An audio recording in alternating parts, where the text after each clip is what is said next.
We're going to start tearing down the engine, and as I'm tearing it down,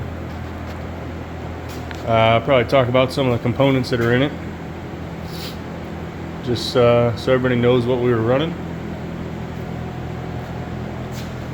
and we'll get to see how well everything held up over the last year and the racing we did. And I don't know how many miles we got on it. I'm sure there's a few thousand maybe.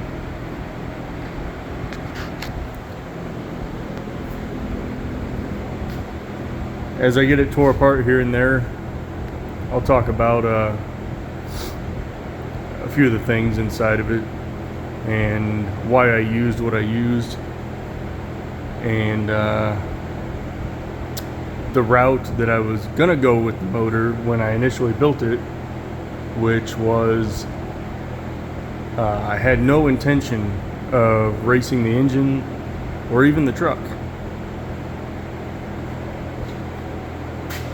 But here we are now.